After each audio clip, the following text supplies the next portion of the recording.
Este tremendo capítulo es gracias a nuestros sponsors de Fontana, AFP Habitat, Consorcio y Patrimonio. ¿Cómo están todos? Bienvenidos a un nuevo capítulo de Comperas y Finanzas. Tenemos un invitado espectacular hoy día, estoy muy contento. ¿Qué tal? Fernando Larraín. Pero por favor, la pera es mi fruta favorita. O sea, llegué justo al lugar donde sí, la pera es lejos uno de los frutos más violentos que hay en el mundo.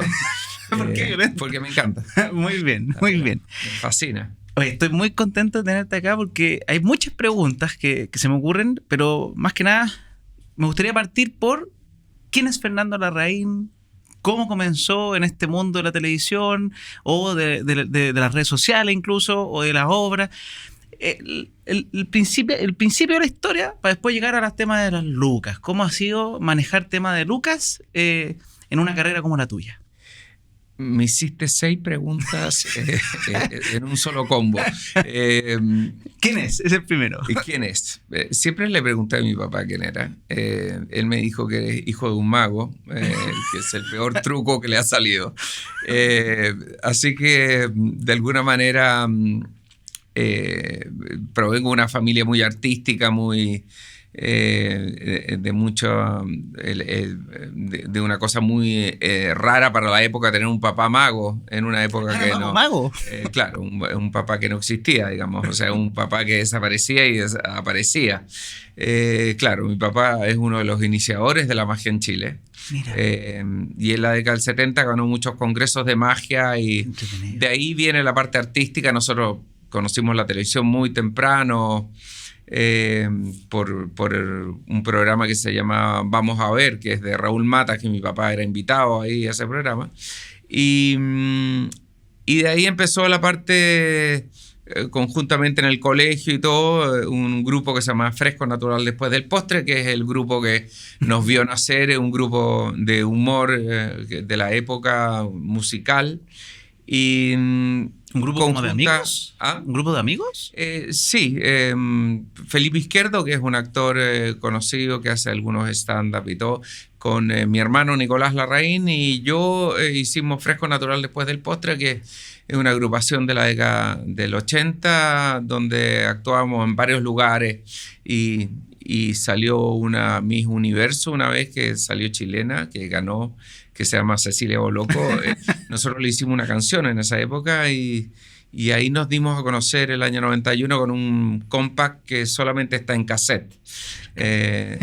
Ahí partió. Bueno, y conjuntamente ahí tomé el mundo de la actuación como una carrera de ser un actor que empieza a hacer algunas cosas en un programa absurdo que es de un hombre que se llama Andrés Rillón, que él es el creador de Medio Mundo, se llama. ¿Medio Mundo? Medio Mundo, sí, que era un programa de absurdo, de humor absurdo.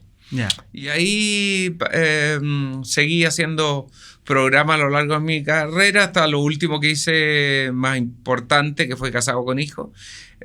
Y ahí hice algunas teleseries después. Y ahora estoy acá buscando entender un poco cómo opera el mundo financiero, pues muy entretenido lo que estás diciendo. Es muy lindo. A mi edad, 61, que digo...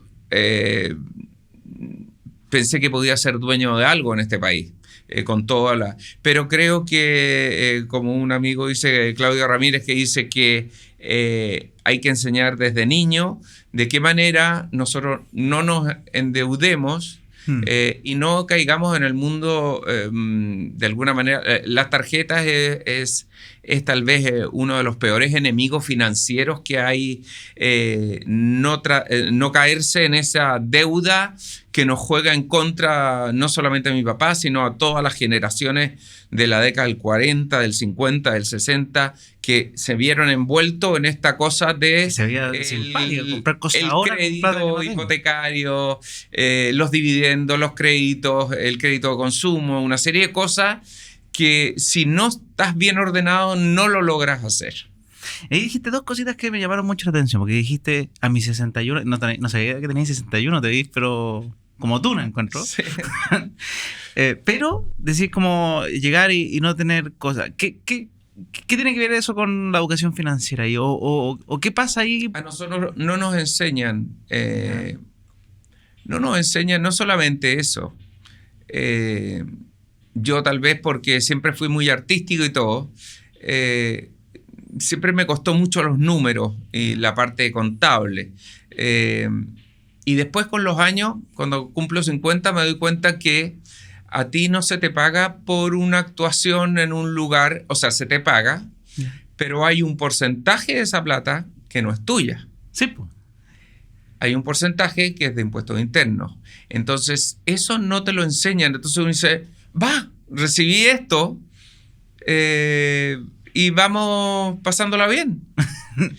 Entonces... Como independiente, que aparte... todo eso me parece muy interesante enseñarlo antes, para que uno sepa cómo se tiene que mover y para vivir una vida tranquila, porque uno no puede...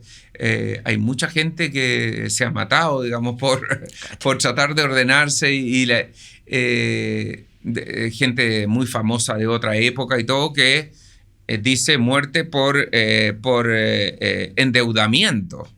El endeudamiento es una palabra terrible por lo menos para la gente, generaciones jóvenes son más audaces y son más arriesgadas y tampoco entienden el modelo, sino que viven el diario vivir. No. Después quizás. Claro. Después les llega el remesón.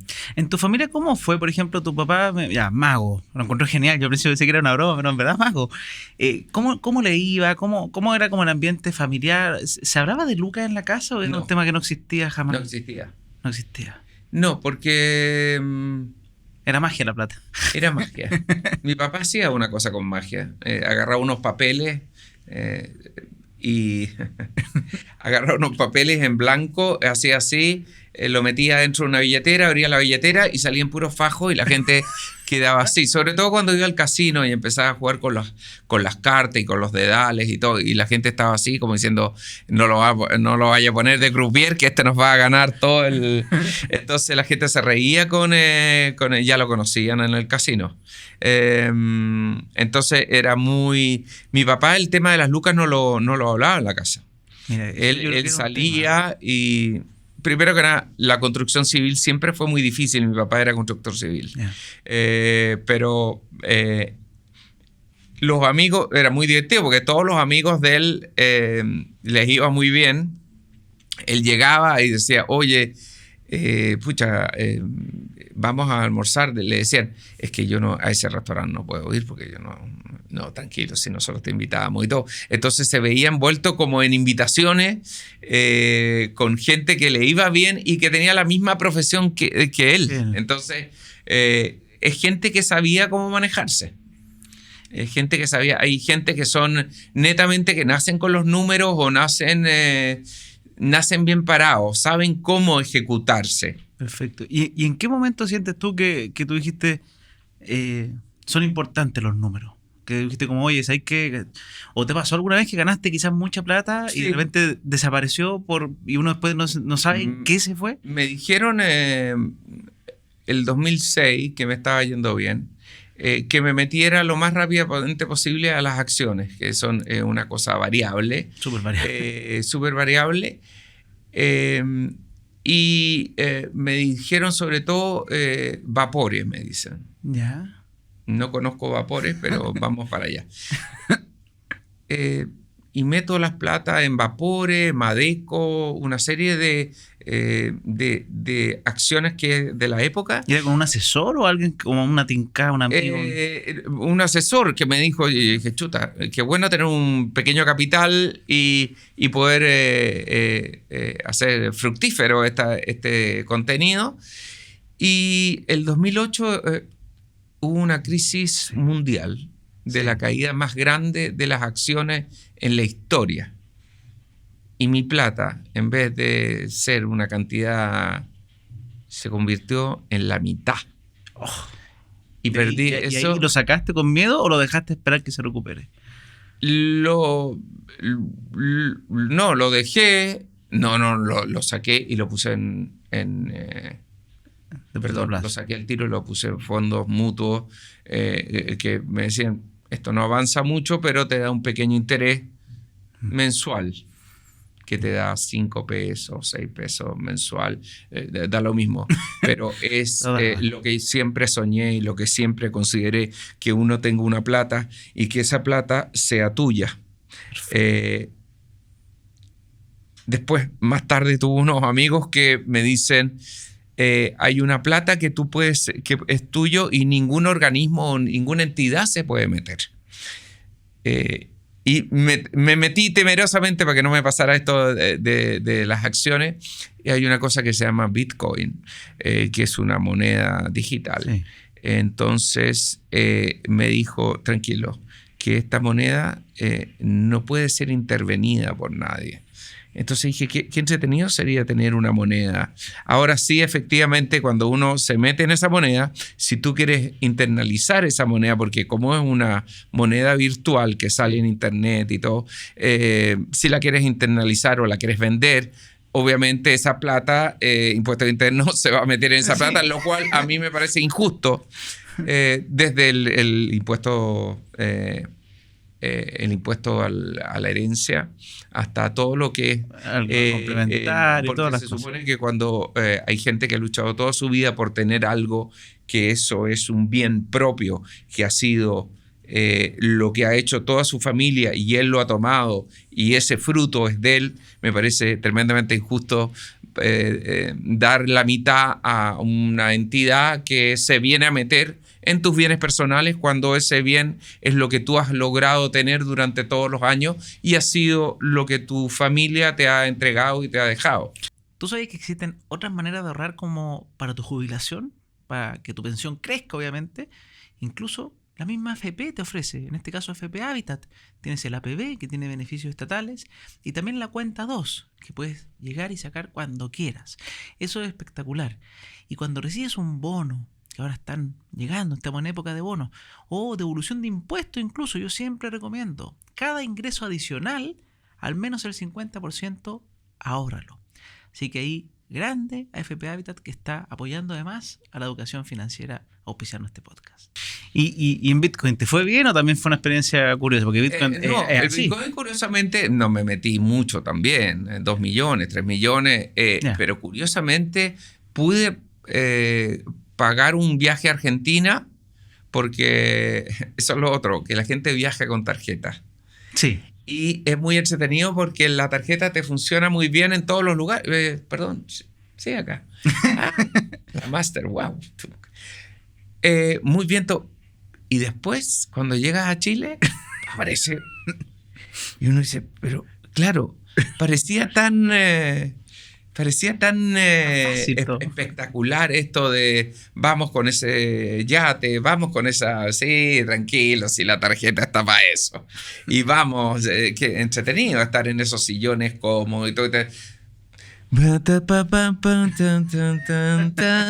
Muchas gracias. La tarjeta. Hola, Costa. Seguizinho da o binguinho furabolo, matapiolo. Un garotinha. Uno lo pasa increíble, pero después nos topamos con un bloque, la cuenta, y ahí uno dice, con un tipo de cambio más caro. El viaje y todo, pero estoy en un hoyo. Yo todavía estoy en el hoyo, estoy tratando de salir. Eso te iba a preguntar, hoy día tu situación como real, no sé si se puede contar con números, pero es más deuda. Me daña mi integridad hablar del tema, pero es bueno que la gente lo sepa. Sí, no, tengo una cosa que está mi asesor acá, pero es bueno, de alguna manera, la tranquilidad de que tuve que hacerlo por fuerza mayor. Las tarjetas se van acumulando, te llega una deuda y uno puede optar, el banco te hace optar, estirando las cuotas eternamente por una cosa que se llama crédito de consumo, sí, donde he metido el balde de la deuda que tenía para hacerlo más fácil, disminuir un poco el monto que yo pagaba para pagar, para tener un poco más de respiro con lo que son las deudas. Yo todavía estoy pagando deudas de viajes acumulados que se hicieron hace 3 o 4 años, Ya las tarjetas no las ocupo yo para hacer compras ni nada de eso. Perfecto. O sea, ahora... Porque si no, en la manera de ordenarme... Sí, pues, ahora o nunca, sí. Claro, de frenar un poco lo que es el gasto de la tarjeta y dedicarse a tratar de bajar la deuda que tiene la tarjeta. Chiquillos, les tengo un datito muy bueno para esos que les gustan los depósitos a plazo o instrumentos de bajo riesgo. Nuestro nuevo sponsor, Consorcio, tiene productos pero filetes en cuanto, por ejemplo, depósitos a plazo en pesos, las tasas de las más altas del mercado, 0,64% versus todos los que ya están bajo el 0,6%. Y por otro lado tienen NUF, depósito a plazo NUF, que te da UF más una rentabilidad, que hoy día, por ejemplo, si lo tomas a 150 días, UF más 3,4% anual. Eso está espectacular, son pocas las instituciones que lo ofrecen y además puedes tener cuenta costo cero cumpliendo ciertas condiciones. Simplemente hay que ser chileno, tener más de 18 años y además estar bancarizado. Y para que cueste cero tiene un par de condiciones que son muy sencillas. O sea, cualquiera puede tener estos productos. También tienen la cuenta vista más, no sé si la cachan, pero te da TPM más 0,5, que hoy día está más o menos en 7,75 anual. Ojo con ese dato, visiten Consorcio y seguimos con este capítulo. Perfecto. Oye, qué interesante este tema. De hecho, bueno, justamente con tu asesor estoy hablando porque él está viendo un tema de educar financieramente a niños y a mí me encantó eso porque de todo lo que he contado me voy tomando de puntos que son súper relevantes. A mí me fascina el tema de la educación financiera desde la casa, que creo que es muy necesaria porque uno obviamente esperaría que los colegios te enseñen o los liceos, pero no está pasando hoy día. Y si pasa más o menos porque yo sigo viendo que la gente entra a la universidad y lo primero que le pasan es una tarjeta. Como, hola, ¿cómo está? Bienvenido. Bienvenido, entonces, claro, la tarjeta te la ponen al tiro. Entonces, es súper necesaria la educación en casa. Yo sé que obviamente Patrao ya no puede. En tu caso... Y no te he preguntado, a nivel tuyo personal, familia, hermanos, actualmente cuando hablan de temas, ¿se conversan temas de lucas o sigue siendo tabú? ¿Es difícil hablar del tema como para...? Porque de repente uno cae en un hoyo porque no cuenta que está en el hoyo y empieza como a hundirse y hundirse. Y no sé si ha sido más fácil o ya has podido hablar de estos temas más libremente con tus cercanos. Claro, mira, en el caso de nosotros tenemos de los 8 hermanos, hay 2 que le van bien. Ya, son 8 hermanos. 8 hermanos. Oye, mago era... Sí, era fructífero. Hay 2 hermanos que les van bien. Entonces, ¿qué es lo que hace la familia? Es juntarse con ellos. Los hermanos dicen, es muy difícil cuando uno ya tiene una edad enseñar, porque obviamente ellos le apuntaron, porque hay 2 realidades. Una es la gente que se maneja bien con el tema de las lucas. Ya. Y otro es la gente que tiene la visión de decir, este es el negocio y esto sí que vale la pena. Ellos le apuntaron hace mucho tiempo al negocio. Bueno. Entonces, pueden tratar lo han hecho de pasar algunas lucas para que la familia se ordene y todo, pero nunca va a cubrir la totalidad de todo eso.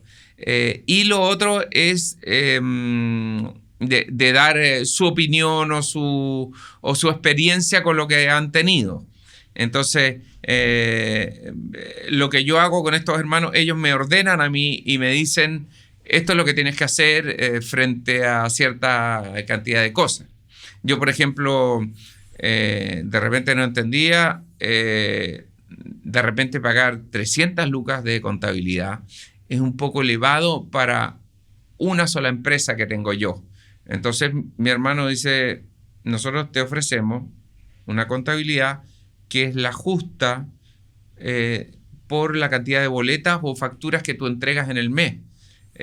Nos parece muy excesivo entregar 3 o 4 facturas al mes y tener porque uno como te iba bien, no cacha, pues, y empieza a tirar, ¿no? Empiezas a tirar, porque el sistema, uno dice, quiero estar cómodo, me sirve todo, pero después uno dice, perdona, yo soy actor, yo estoy con 2 obras ahora de teatro, Pero yo trabajaba en la televisión y la televisión era un lanchón con el Mercury. Espérate, ¿le falta un poco de aceite? Sí. Ahí todo funciona en el lanchón. Pero cuando viene el cinturón que te aprieta, uno dice, no, hay ciertas cosas que hay que bajar. Que nosotros tenemos gastos.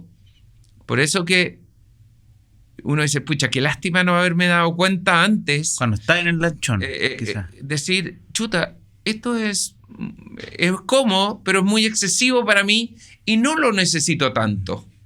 Muchos gastos que uno dice, ¿por qué lo hice?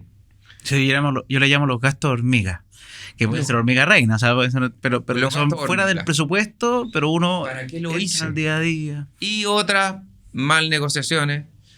Cuando yo tuve un departamento estilo mexicano que lo vendí en esa época porque dije, con eso me puedo comprar algo más. No sé por qué lo vendí. Porque esa propiedad hoy en día el departamento no son de esos departamentos que uno también uno arrienda muchas veces y te lo dejan para el gato o se van descascarando. Era un departamento que todavía está intacto a la época de ahora. Mira, porque se ha mantenido muy bien. Eso también es suerte. Pero vendí en esa época. No. ¿Y esa plata se gastó? Son cosas que no debía haber hecho por mal asesorado, digamos. Yo afortunadamente, digo afortunadamente también, solamente tengo una casa que estoy pagando un dividendo. ¿Tuya? Sí, ¿Dónde mía. vives? Ya. Y que me quedan 10 años o un poquitito menos de 10 años.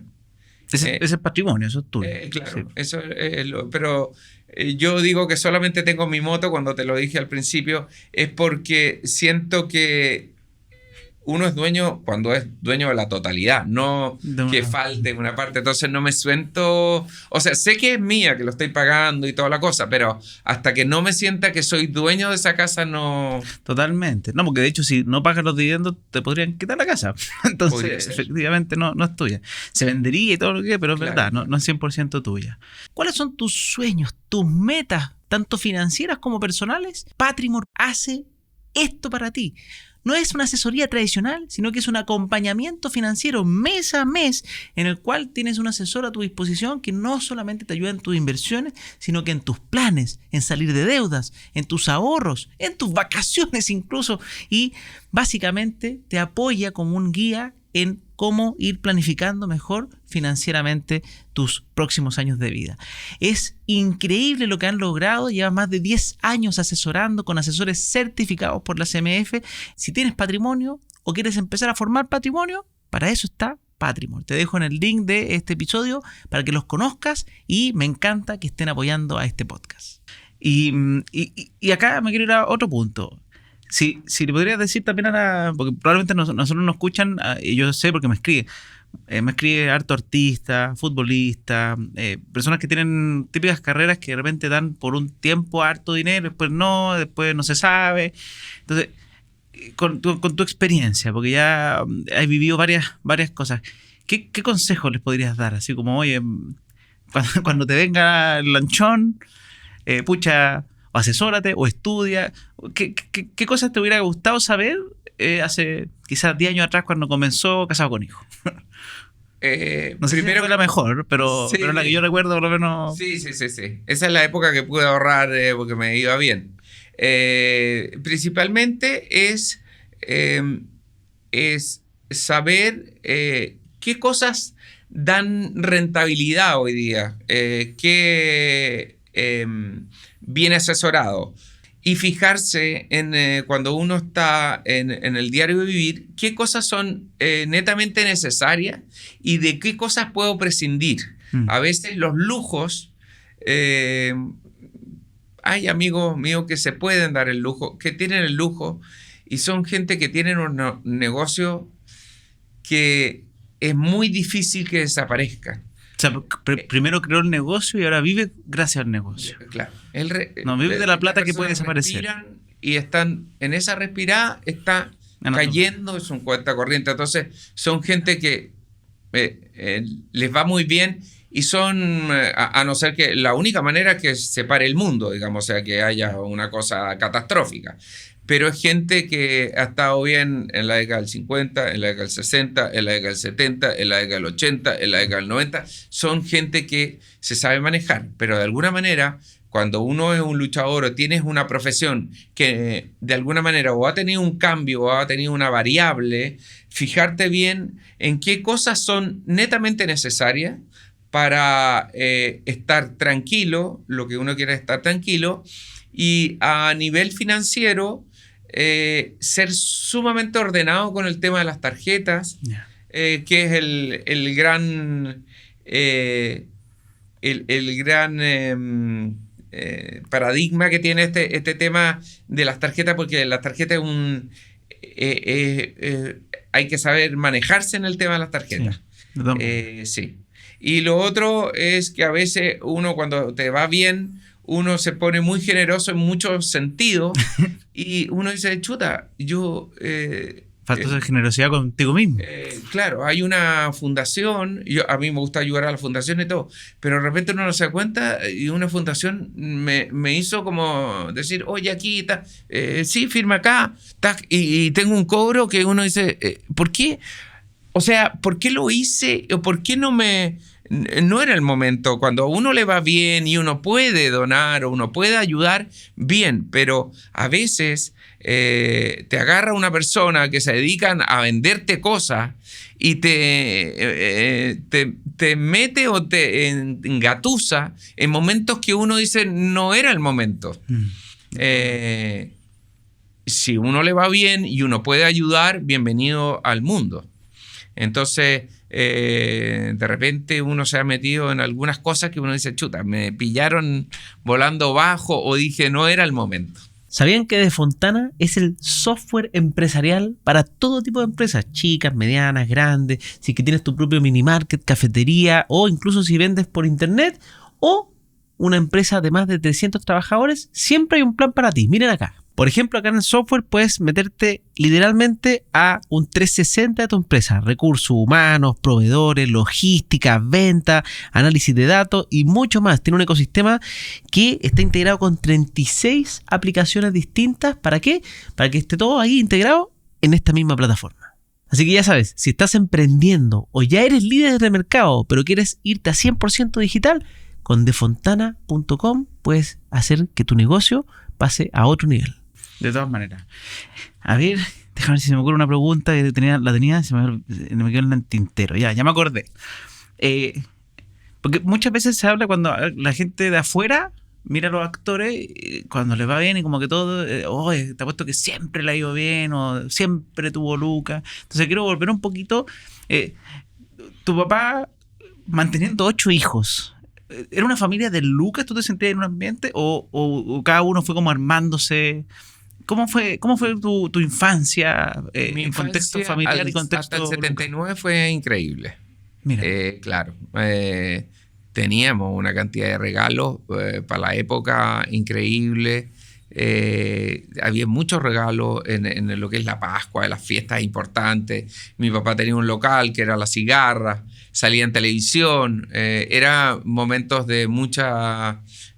nos iba bastante bien. Hasta que llegó el 79, que mi papá estaba metido en deudas por el sistema de la época y nos llegó un par de calzoncillos. Para esa época yo tenía 16 o 17 años.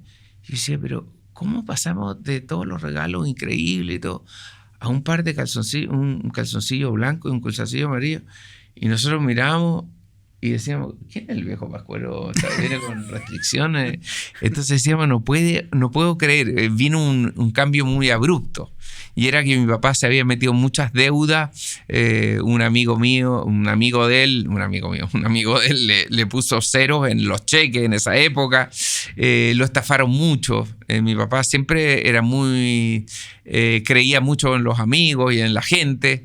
Y se metía con gente que no era, de repente, que lo estaba engañando. Entonces, eso fue un cambio abrupto de... Claro, no, siempre mi papá tenía 2 autos, nos iba relativamente bien hasta el 78, 79, y ahí vino un cambio brusco de decir, chuta, vienen tiempos difíciles. Y ahí nos dimos cuenta, nosotros nunca... en esa época, en el 70, había una cosa que se llamaba mesada, que nosotros aparte nos sentíamos pero fantásticos, porque nos daban 5 escudos o 10 escudos de la época, como una mesada, y era como que nos iba bien. Después del 79 nunca hubo mesada. Así que ahí vimos que cada uno se la tenía que arreglar como podía. Mira, qué interesante esos temas, porque ahí me imagino que también empezaron como al revés. ¿En algún minuto les tocó a ustedes mantener a sus papás? ¿Fueron de eso? ¿O tu padre fue previsor y mantuvo? Nunca. Él se preocupó de siempre dejarlo. No. Claro, mi papá hasta el último tiempo antes de morir, el 2010, 2011, decía... siempre me miraba y me decía, perdón, tú no te vas a poner con nada, no me vas a ayudar. Yo decía, pero perdón, yo te ayudo, si quieres te voy. Pero el mundo está muy difícil, no es llegar y me podrías cambiar el auto, me dice. Pero ¿cómo te va a cambiar el auto si yo apenas estoy con mi triciclo acá, apenas estoy con mi Twingo? Yo tengo un Twingo, no te puedo llegar y cambiar el auto. Entonces nos reíamos mucho porque mi papá siempre pensaba que, claro, que los hijos de alguna manera, bueno, los que les iba bien, obviamente que le cambiaban el auto y le hacían regalos y todo. Pero yo siempre lo consideré súper difícil. Este mundo es súper difícil por el tema... de lo que es todo este imperio, por llamarlo de alguna manera, capitalista, consumista, y el mundo ha cambiado mucho. Entramos en el 2000 a una época de consumo excesivo de todo tipo de como cosas. Que muchas luces, la gente le dan ganas de consumir todo. El vecino apareció con un Zodiac. ¿Qué es lo que es un Zodiac? ¿No? Y van a pescar. ¡Ay, qué bueno! Quererse parecer al de al lado, queremos tener un Zodiac. Vamos por hay de 5, de 7 y de 10 personas.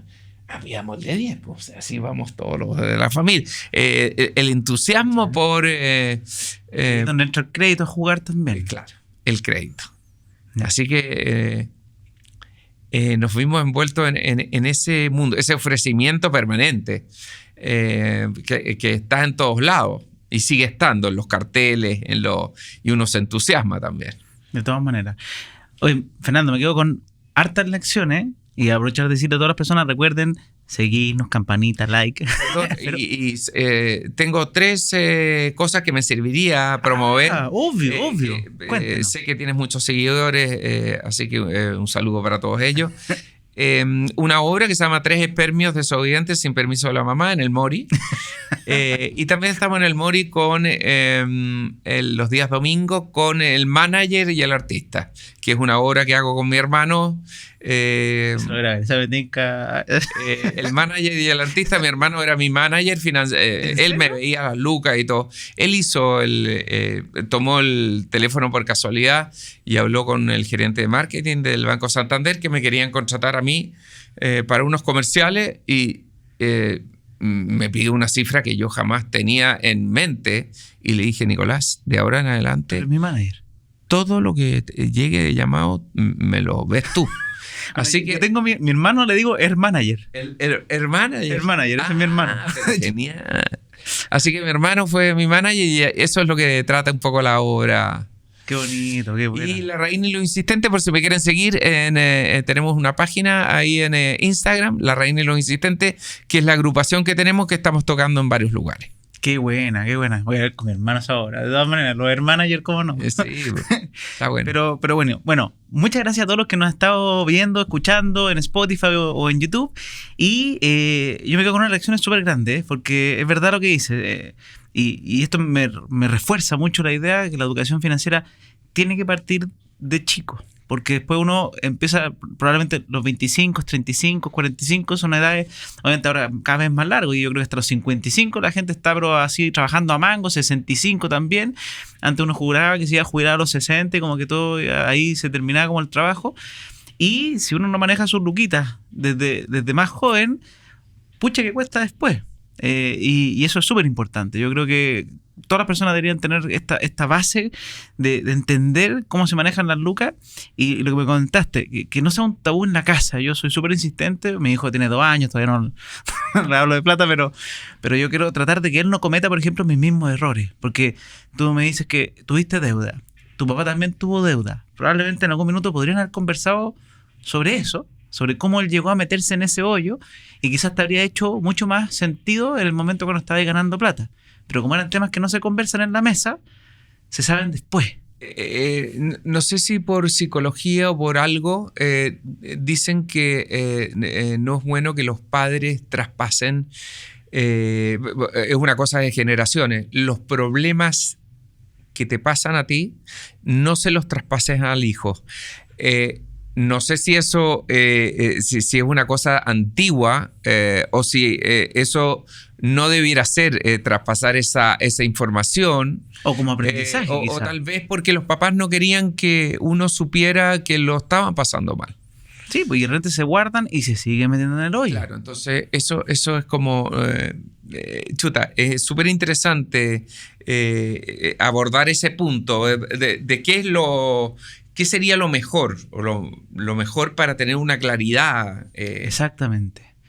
Así que con eso nos vamos despidiendo y muchas gracias por participar de este podcast. En verdad es muy bonito porque yo creo que a ti también te sigue mucha gente y probablemente muchos artistas que también pasan por momentos de mucha bonanza y no escatiman en gasto. Y le debe pasar la misma situación y en algún minuto de repente no son las mismas cosas. Yo he escuchado en historia, especialmente también ahora, así como estuvo la crisis del 2008 para el mundo de las acciones, la pandemia, yo sé que para el mundo de la actuación y la televisión fue muy duro, muy duro. Sí. Entonces muchas personas que estaban en Prime y era en ese lanchón que dices tú, a mí me han dicho que hoy ese lanchón pasó a ser nada y que estábamos congelados y que pensamos que iba a volver 3 meses, después 6 meses, después 1 año y no se volvía. Entonces, por eso me encanta tu testimonio porque puede ayudar a muchas personas. Muchas gracias. Gracias a ti. Que estén bien.